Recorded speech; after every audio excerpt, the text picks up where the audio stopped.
It's the roll effect. We talk love, we talk faith. God first, couple goals, ain't no room for the hate. We keep it real, keep it true. That's the only way. Roll with us. Pray with us. Welcome everybody to the Roll Effect podcast again. My name is Milton. And I'm Felicia. Welcome again to the channel. Yes, welcome and welcome back for those who are faithful, right? That's right. Our roll crew. Our roll crew. Thank you so much for tuning in each week. So how are you doing? How are you doing? I'm doing well. Yeah. I had a good weekend and everything. Yeah.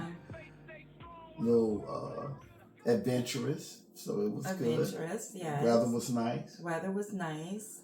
How about yourself? Weather nice. Same. How you doing? Same. Doing good. Good weekend. Yeah. For those that don't know, we had a little short going on, but it was a good museum that we visit. You can go check that video out. It's just a mini little vlog. Won't take you about 15 minutes to look at that, but we went to the Museum of Illusion in Uptown. Yeah, it was fun. Charlotte, and we also went to Genius Restaurant, which was really nice. It's a Roman bar. So it was really nice. That area is actually nice down there. I wouldn't mind going in and check out some more restaurants down there. Charlotte Uptown. Yeah, absolutely. Yeah, it was good. Yeah, so we're back with our part 4 of our book, and we're gonna shorten the book a little bit because we want to finish up today. So we're gonna give you some highlights of the next few chapters. I'm not gonna read the complete thing, and then you can go and purchase this book. You should do that. We're gonna have a link in the bottom of our description. If you hit more, you can see that. And you can click the link to Amazon, and it'll take you directly to this book, which is Laugh Without Fear. This book is very good. It's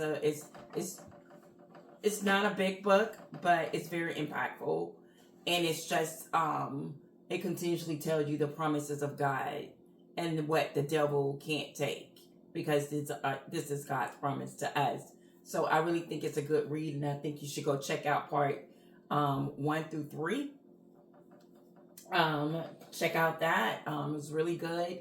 So, right? Yeah, it's powerful. I think you can use it as a guide. Yeah. And I like the part where she's always saying the devil is a liar. And you do have those thoughts in your head that you can't, that you won't. So yeah, it's very empowering. Yes. Read. Yes, absolutely. So without further ado, we're gonna get right into it, and let's talk about it. Right? Let's talk about it. All right. So this chapter is "You Can Do It." You can do all things through my son Jesus, who strengthens you. Nike was on to something when they coined the phrase "Just do it." With their target audience being athletes, they knew the power of the mind. If you are an athlete, you know that your mental drive is more powerful than your physical. If you tell your body to run another lap, though exhausted, it will respond accordingly. You don't have to be an athlete to know and benefit from the power of your mind. Your thought life is where ambitions are birthed and buried. What you believe is what you will conceive. My word tells you, as you think you are in your heart, that's who you are. You are my child. You can do anything you set your mind to if you're led by my spirit and draw strength from me. Sure, you can diet, lift weights, and do strength training, but I am the one who gives life. I wake you up in mornings. I give you good health that allows you to work out at the gym or run 3 miles. Even when you attend school and graduate at the top of your class, recognize my contributions to your accomplishment. Sure, you studied, showed up, and passed tests. I commend you for that. But this is who I gave you the intelligence and desire to learn and grow, as it kept you clothed in your right mind. So that's a snippet of "You Can Do It." You can do all things through my son, Jesus, who strengthens you. Just do it. Huh? Just do it. Just do it. Yeah. Sometimes you have to just go through. Sometimes you have thoughts in your mind that you want to do something, but the enemy always tells you, if you think about it, anytime you have a plan about something, there's another thought instantly behind it. Right. That's the enemy. Because he doesn't want you to walk in your path. He doesn't want you to walk where God has designed or has. He wants to derail you. Yeah, derail you from where you're supposed to be going. Yes. And that's his job, so you don't get to your final destination. Yes. And sometimes it takes us years and years to get to our final destination. Right. The Egyptians. Yeah. For instance. Yeah. You know. So anytime you want to do something, you have a desire in your heart, and you've been praying about it, and you're led by the Spirit, just do it. Just think if they would have just listened to Moses and not give him a hard time about what he was doing, how much sooner would the people have arrived where they needed to arrive? But we're like that in life today. Right. It takes us so long to get to where we should have been because the enemy has a job, and his job is to distract you from your blessings. Mm-hmm. He that's what he does. He removes your blinders like from the horse. So you don't get to where you need to get to. But he removed the blinders, so you just like confused and bewildered and all the things. So we just need to just, as she said, the phrase Nike coin, just do it. I always like just that phrase. Do it. Yeah, I like that phrase. Yes.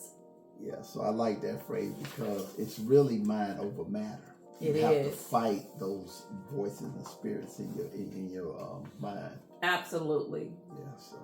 Okay, the next one is speak to mountains. I tell you the truth. You can say to this mountain, may you be lifted up and thrown into the sea, and it will happen. But you must really believe it will happen and have no doubt in your heart. Are you speaking about your mountains, or are you speaking to them? There's a difference. Frequently, in the spirit of venting, you give too much attention to the devil and you make your problem more powerful than my promise. I am okay with you telling me about the mountain, but I would rather you tell the mountain about me. I have given you promises to quote and decree. I have given you examples in the past of how I am able to show up and show out on your behalf. Knowing all of this, why are you giving more credence to the power of the obstacle in front of you rather than the power of the one behind you? I created the mountains, therefore they must listen to me. They move when I say move. You are created in my image, and so you possess the same power and authority I have. I spoke the world into existence, and you have the same power to speak things into your existence too. Sometimes I hear you speaking to the mountains, but you really don't believe it's listening and must obey. You really don't believe that I'm listening. At times I recite things ritualistically, but your heart isn't in total agreement. Your lack of faith in yourself and in me. It's not what you say that will move that mountain. It's your faith. Wow. Moving mountain. That is so good, you guys. That is so good, because oftentimes we have situations in front of us and we're complaining about those situations.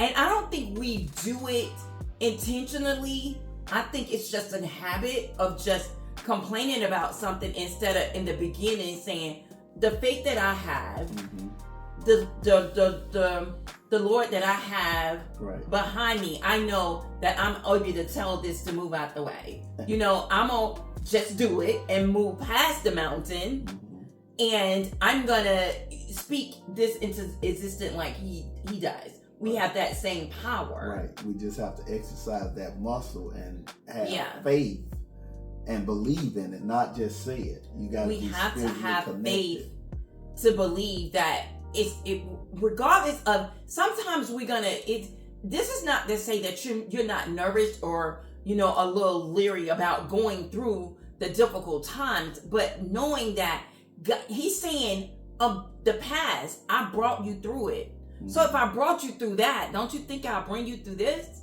Right. So instead of complaining to him about the mountains, won't you have faith that he's going to move the mountain, or you speak to that mountain and you say, you no longer have a chokehold on me. I'm going past this. I'm going to get my blessing, right? And tell that mountain, do you know who my Father is? You know who my Father is. I don't have time to be sitting here complaining about you. You know, the devil has wasted too much of our time. He's wasted too much of our time telling us what we can't do. We don't need no more of that. We're speaking everything in existence. Whenever you get that thought in your head that I can't. Yes. You shouldn't. Yes. This ain't a good idea. Just say you're a liar. That's right. Because I don't believe God speak like that at all. The Spirit don't speak what you can't do. No. So whenever you hear that, kill that. Kill it. Kill that noise. Kill it. Because you know that's not coming from your Father. Now this is if you're in the will of God and you're in the Spirit of God. If you're not in that, you need to get in that, because this is what we're talking about. We're talking about the people that believe that God can do the impossible. Right. If you're not that person, I advise you to become that person and get a relationship, because this is what this book is speaking to. The people that are in the Word, that knows the Lord and knows and live by faith. Right. Right? That's right. And not fear. Right. And not just live by them in control. Exactly. If you in control, then God don't exist in your world. Exactly. According to you. The next one is straight path.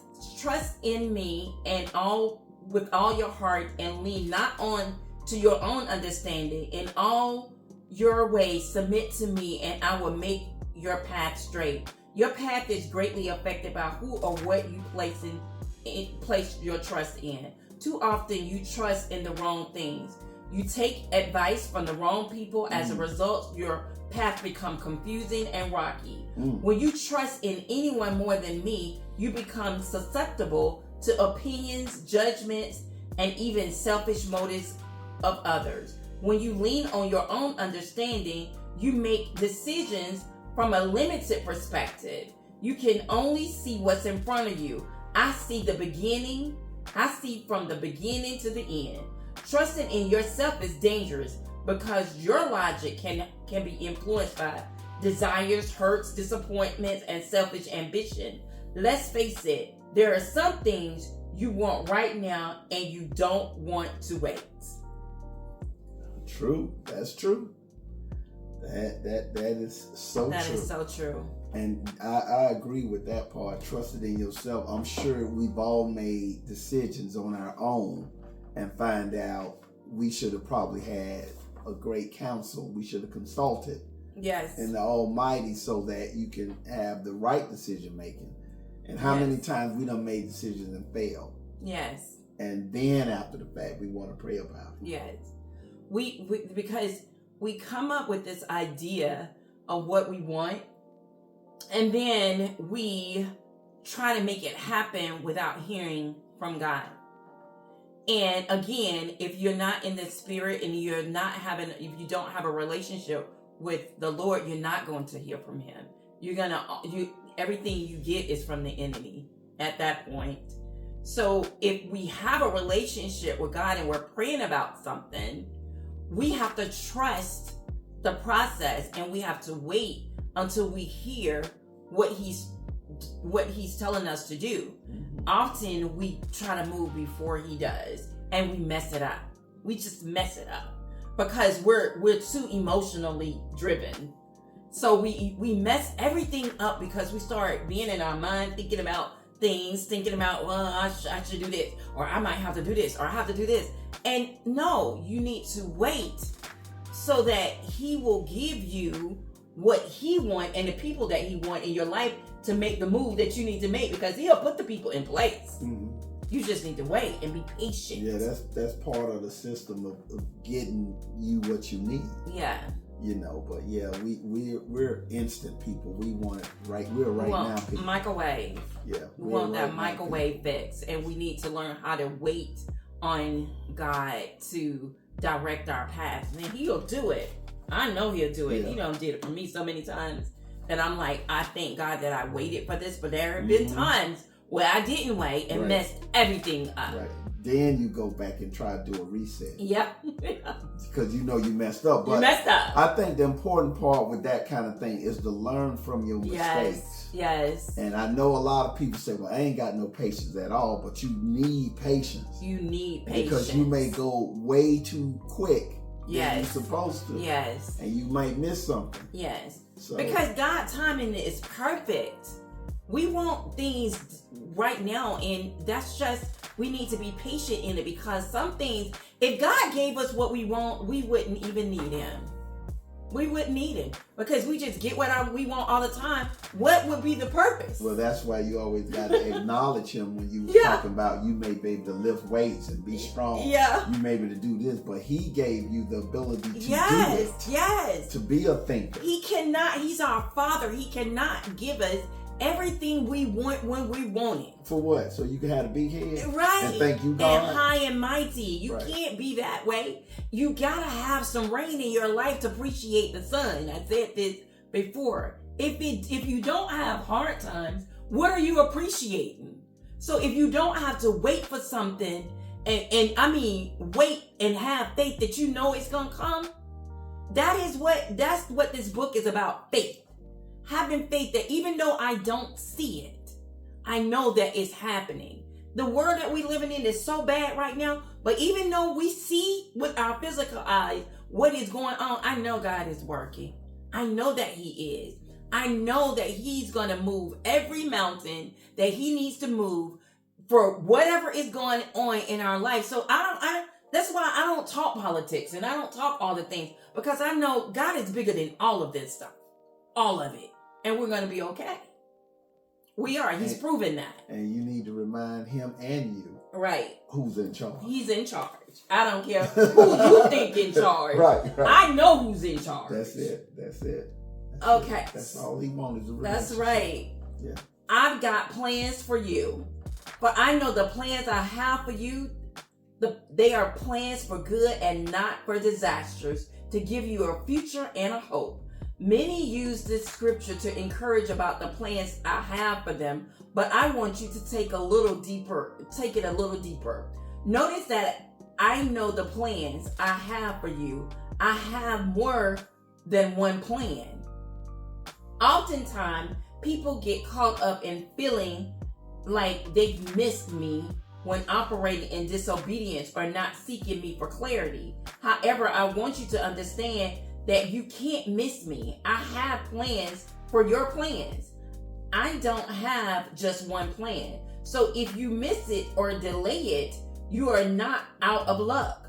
I knew from the foundation of the earth, while you were in your mother's womb, the decisions you would make and the wrong roads you would take. My plans for you took all of that into considerations.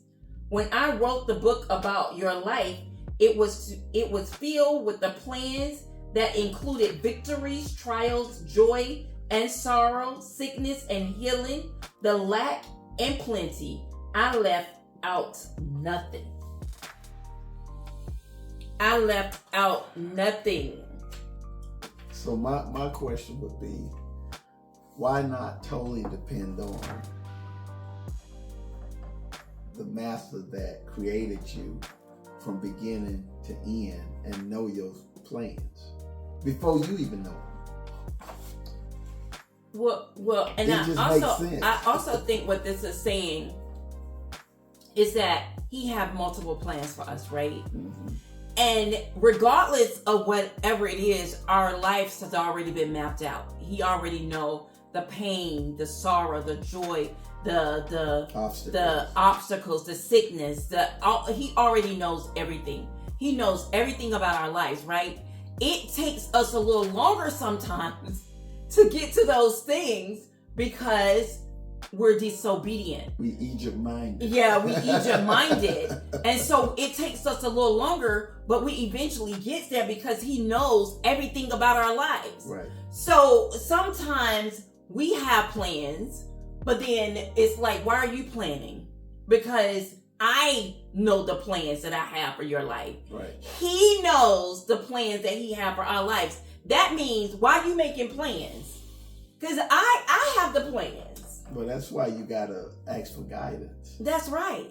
And that's why when we go out to look for things, like I can say, I want to have this particular job, and I want to make this particular money, and da-da-da-da-da, right? This type of husband, this type of life. This is my plan, Sounds like a pretty good plan, right? But he's like, no, that's not where I want you to be. I need you over here because I have a plan here. You remember in the other topics we talked about, you are assigned to somebody. You are assigned to somebody's destiny. You are assigned to somebody. So you might can't be over here, and instead of complaining because you didn't get it, you should be saying, well, God knows the plans he has for my life. So maybe this wasn't in the plan. So I'm not gonna complain about this closed door. I guess I need to wait for the other door to open for him to take me through this door, because I'm assigned to something over here. Right. We talked about closed doors. And yeah. When those doors are closed, then that's exactly right. You need to pray for guidance to find out which door you need to go to. Absolutely. And it's something similar to when we was moving here, and I was talking about everybody wanted me to go here, and this place was paying more money. This was this, but I was constantly in my spirit. And although this place was paying the same, more money, it was in another location. God still had plans for my life. So although I wanted to be in management, but I wasn't rushing to be in management. I didn't look at the picture of this is making more money, so it makes more sense to go here. And everybody was saying, why are you going here for an assistant when you can go for a manager? But as soon as I just walked in that spirit and walked and listened to my spirit and my inner, and I wasn't moved by the people and money, I still got what I asked for. It was delayed, but I still got it. And probably definitely was the better plan. Right. I still got it. So his plan still happened. It just happened differently than everybody else saw it. Because it wasn't my plan, it was his plan. And might I add, the important part too is you gotta know where you are positioned, because he uses people to move things around. Yes. You know what I mean? So yes, absolutely. Relationship, networking is definitely important. Yes. You don't want to miss out on that position. That's right. Above and beyond, I'm able to do immeasurably more than all you ask or imagine according to my power at work within you. I love little children. Before they grow up and are influenced and manipulated by the rules of the world, their imaginations are off the charts. You have grown up, and I've seen your expectations decline as disappointments were introduced into your life. I've seen your imagination become stifled by the social boxes of society. Even in my churches, people place limits on me and my power. Some only expect that it is humanly conceivable, and yet my heart yearns to release more miracles, signs, and wonders. Don't allow anyone or anything to place limits on what you believe you and I can do together. Don't allow anyone or anything to place limits on what I can do in and through you. I gave you a beautiful mind. Don't allow your imagination to be intimidated by fear. Allow your imagination to be unlocked through faith. I can do immeasurably more than you can ever think I can. And this, you know what's crazy about this right here? It's just yesterday, I had a guy that come up to our office to pick up ice cream, and he was just going through some things because he has a business, and he has this big, it's a big company. I don't want to say the name of the company, but it's a really big company. And he goes there, and he's feeling like lately that it's some people came up to him and was asking him to do some things that was morally wrong. And when he was telling me those things, I was like, what? Why would you do that? Like, God has blessed you with this, but you're going to do underhanded stuff so that you can fit in with the mold of the other people. And then he was like, but I've been praying about it. And so he does like cakes and stuff. And he said, the Lord has been telling me to now you need to go to the next level. Like, you've been here. So now I need to take you to the next level of freezing your product so it can be worldwide than just right here on the surface. And I told him, I said, well, it's time to turn the page. You already, God would have you in a season for a reason, and that's to get you structured and get you and mold you like he wants you to have, because a lot of us can't have the success that we want immediately because our minds and our hearts are not mature enough to handle it. So we have to stay in a position sometimes so that he can mold us and get our minds right. And once he get our mind right, he can move us because we haven't been obedient. We're not even disciplined in the smaller things that he gives us. We don't take care of the smaller things. We complain about the smaller things. We are not content with the smaller things. What are we going to do when he gives us something big? If he gives you something big, you'll mess it up. Because what he has planned for our lives, we can't even conceive it in our own mind. We can't even conceive it. But we are not faithful and we're not trustworthy of what we have right now because we complain about everything. We want something bigger. I want a bigger house, but we're not happy with what we walk into every day. I want a nicer car, but you're not okay with what you're driving right now. You complain. He got plans for you, but we complain so much about it because we can't even. He can't give us what I know for me, and I'm just talking about me. God couldn't give me what I've been praying for because I wasn't disciplined in what he was already giving me. Like, what are you spending your money on? And then I had to look back on it and I wrote it out and I was like, you're not disciplined in this. How can I give you something bigger? You're going to lose it. So get right with this right now, and then I'll bless you with what your mind would not be able to conceive what I will bless you with. And that is what this is saying. I always have a crazy perspective, but a lot of times it makes sense. Mm-hmm. Because you're not ready. You're not ready. And I take that, I don't know how my mind works, y'all, but it's almost like the batter for a cake. I'm making the batter. I'm the kitchen guy. I make the batter, but until I put everything together, put the cake in this mold, bake the cake, until that cake forms and is done, the old toothpick thing. Yeah. At that point, it's ready. So we going through the process. That process right there. Baking. Right. Is that a good analogy? Yes. We're going through the baking. So until you're fully baked in that oven. Yes.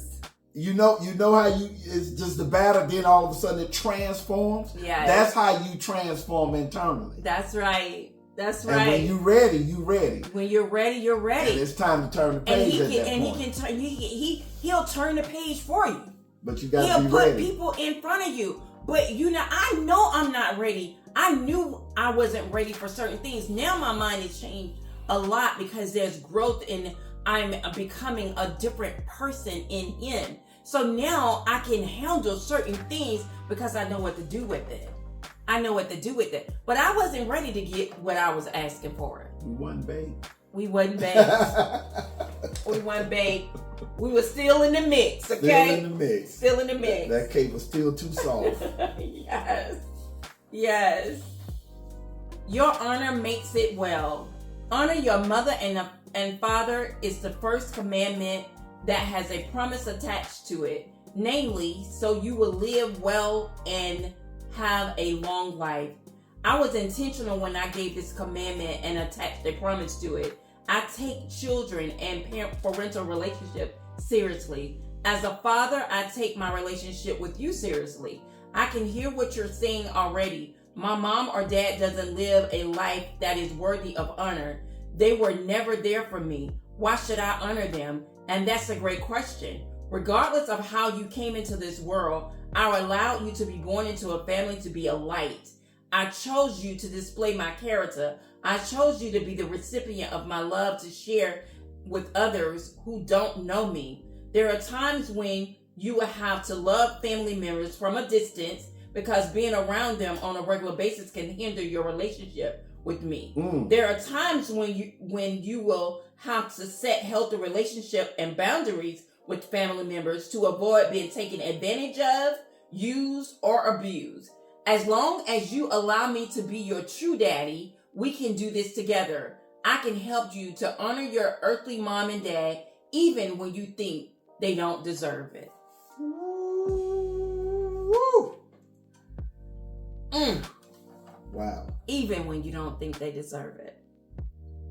Honor thy father and thy mother all the days of your life. That's a promise attached to that commandment. The promise is that you will live a long life when you honor your mother and your father, regardless of whether you think they deserve it or not. Regardless. Because your light, you was born in this family for a purpose. Because a lot of times we're like, oh my goodness, why? Oh, this family member, this, da da da da da da.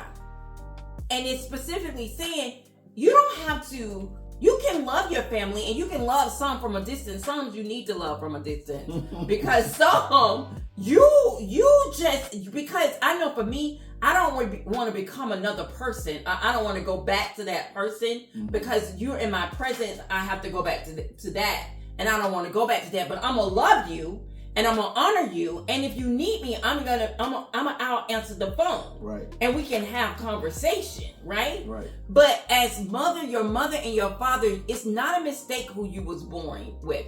And I have a whole episode on my father that wasn't in my life, but I honored him. I didn't curse him. My mom never cursed at him or talked badly about him. Right. I honored him. I honor my mother. I honor these people because they are the vessel that got me here. And I thank God for them. But there's a lesson in both of them. My mom taught me Jesus, right? But my father also taught me a whole lot of things and gave me a whole lot from a distance. Right. And I believe that's why that's a commandment. Yeah. Because these are the two people that got you here. Yes. And with some gifts. So that's why God is saying, hey, I created them. Yeah. They created you. Yeah. And I put blessings in them for you. Absolutely. And you need to be grateful of that, whether y'all relationship is good or bad. And be the light. I remember my father, my sister on that side called me one day. And she was just talking to me. And I was, I talked to her. I don't know her very well, but I was having conversation. But she was the one who really got to the daddy out of him, which was wonderful for me. But she said she wanted to go off to like the military or something, and he was like, "No, I want you to be like her." And that was amazing because he didn't know what I did. And I said, "He wants you to be like me?" She said, "Yeah." I said, "He wants me to do what you do."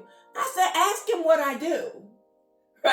Right? Because he don't have a relationship with me. So I was like, ask him what I do. He couldn't answer the question. But it wasn't what I did he wanted her to do. It was who I was. That's right. It was who I was. Right. It was the light that he saw. Right. It was the person that he saw when he talked to others. I didn't give him that same thing. I didn't curse him. I didn't talk badly to him. I said I love you. Right. I didn't do that. I didn't do that. So it wasn't that he knew what I did. It was who I was that he loved, and he wanted her to be that. Right? Yeah. He just didn't know how to word. Right. But yeah, that's exactly. So you're here to be a light, regardless of whatever and listen, honor your mother and your father, and give your mother and father some grace, because they're human and they're gonna make mistakes. So honor your mother and your father is key, right? And give them grace. And it's good that he put that in place, because what that does, just because that means the relationship is not all good, you still have the respect factor in there. Yes. And at some point they can feel that and see that and say, you know what, maybe I need to do better. Right. By my child, I ain't always have it right, and there's no book on parenting. No. So you may feel a certain kind of way, but it is a commandment. Yeah, give your parents grace, because they're learning, and sometimes they learn it from generations before them, and that's not always good. No, it ain't. It's not always good, and so you take from that, and then you start learning, well, maybe I should have tweaked it. Maybe I should do it. That's why grandparents are so wonderful, because they don't went through it with you, and now they can do it totally different with the grandkids. It's a second chance. Right. Grandchildren are a second chance to get it right. Yep. So that's why they be like, why are you so patient with them? Because I'm a grandparent, and now I've learned from the mistakes that I made. Right. I can't fix it with you, but I can fix it with your kids. And I'm not finna go through the same thing I went with you. Okay. Because I don't have to. I don't have to. That's right. Okay, the last one is you won't be defeated. No weapon turned against you will succeed. Every voice raised up against you will be silenced. The devil is a liar and an intimidator. Always remember that when he attacks, his attacks are always just to get you to take your eyes off of what I'm doing and focus on what he's doing. He is the master of distraction. Sadly, many give their lives to me thinking that it would be smooth sailing. I don't know where they get that notion from. It wasn't smooth sailing for my son when they whipped him and crucified him. Ooh. It wasn't smooth sailing for him when they ridiculed and rejected him.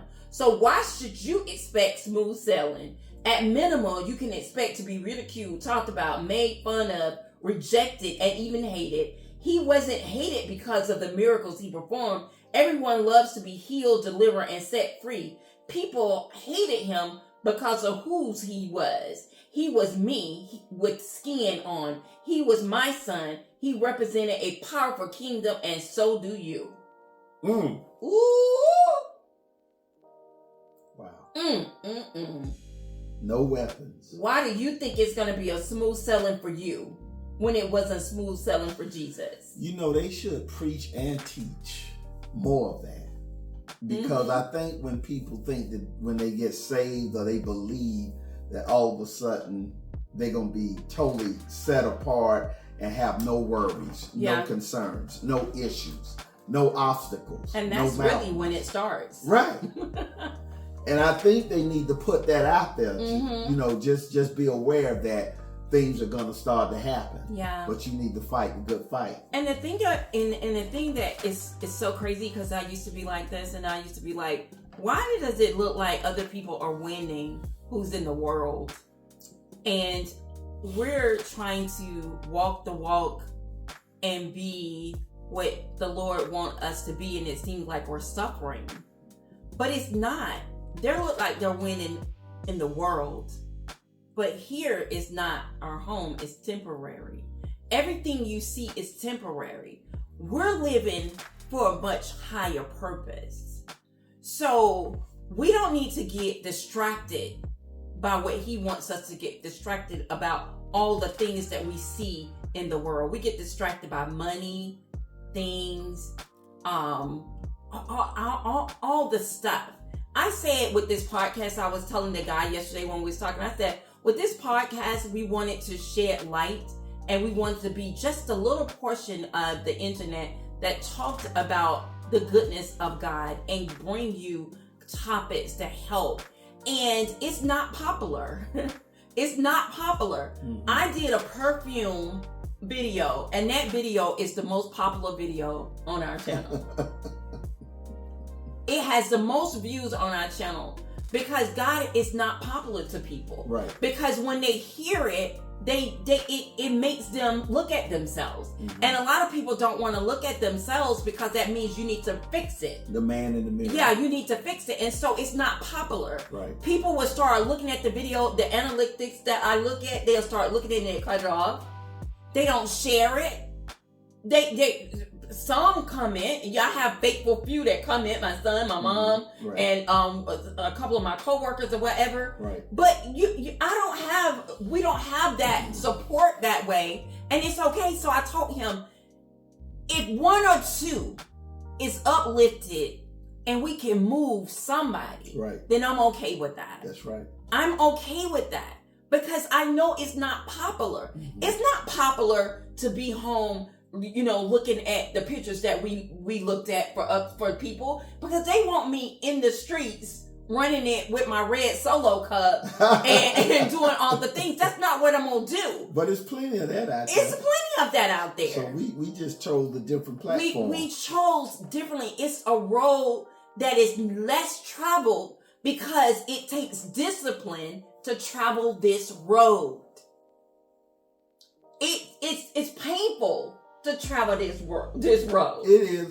But any transformation, I think, is going to hurt something. It is. Because it's not your norm. It's not your norm. But I believe over time you'll be in a better place because you gain wisdom, you gain a spiritual relationship, and it would just be better you can look back. It's so peaceful peaceful where you over here compared to where you are. And the people a lot of people with money and things, they don't have peace. They don't have peace. They don't have and peace. And they constantly looking for it. They're constantly looking for peace. And Jesus is our peace. He helps me every single day. And this is our hope for you, is that it will help you as well. That you will grow from what we're saying, because we're growing together. When we're talking to you, we're talking to ourselves, and we become better people. Our relationship, I feel, is so much better because we're able to share and we're able to fix us as we're talking to you. Mm-hmm. So we're not here as being perfect. We're imperfect people just trying to go a different path than the one that's very popular, We're trying to we're trying to feed the mindset. Yeah. And the spirit. Food for That's thought. That's right. But the right food for thought. The right food Not for just thought. any food for thought that you can just pull up on TikTok. Exactly. There's plenty of that. There's plenty of that. But what is it doing to the mind and the soul? Yeah, absolutely. Now we're going to give you just us because a lot of you want to know a little bit more about us.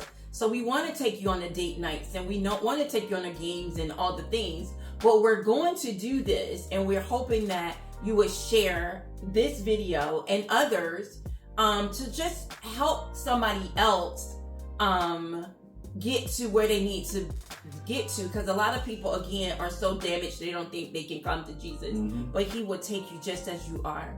Right, and maybe we've said something in some of the episodes. Yeah. We do share a lot of our personal stories out there and our walk. Yes. And I'm sure there's some people that went through the same thing but just didn't know how to navigate. Yes. So, and we ain't ashamed of that, because it's all about trying to help you guys get to the next level, spiritually and mentally. Absolutely. Absolutely. So we would definitely that concludes us. That is going to conclude our episode today. But remember, you can get this book on Amazon. You can download it on your Kindle, or you can purchase this book. I like to have the book at hand, but let me just read the back. Satan laughs without fear. Laughter is an enemy to fear. Okay? Satan regularly introduces distraction designed to discourage and cause you to doubt God's promises. He wants you to look your future through the eyes of fear. But God wants you to look to your future through the eyes of faith. You cannot please God being faithless. Hebrews 11:6. Faith enables you to laugh without fear at your future. So this is what this book is about. Ann Maria shares the power of 21 promises that affirms God's love and amazing plans for you. Prepare to be encouraged, inspired, and empowered as you read the promises from the heart of God. So I just say, you guys, go ahead and get this book. Again, the link is going to be in our description. it's a good read for you, and I think you can't go wrong with this book. It just makes you just kind of like think about life and think about things a little bit differently than maybe you had. Yeah. You know, different perspective. A different perspective. Good, you know. Absolutely. We're trying to give it to you where it's like a no-brainer. Yes. But yeah. So this is going to conclude our book reading vlog. we have 3 more episodes of this prior, part 1, 2, and 3. This is our 4th. So go check it out. You know, come back to it as much as you like. Right. Comment. So we want you to like. We want you to comment. Share. And subscribe to our channel.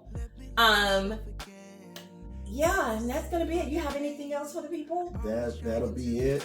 Just live your life and try to live it as good as possible. Yes. And repair old messed up relationships if you need to. With mom, dad, and family. Yes. And it's okay to love from afar if you need to. It's okay. just show love and make sure that you honor your parents. I think that's a big one. Honor your parents. Give them grace. Just give them grace. Show them mercy and grace. The same that you would want. Absolutely. In return. Just like your father do for you. That's right. Every single minute of our lives, he give us grace and mercy. So we love you guys. We'll see you on Sunday with just us. Until then, take care and be blessed. Don't wanna think about the past. I'm crying out behind a mask. So give me something for the pain. I wanna lose myself again. Please get out of my mind. Just get out of my sight. Let me go for one day.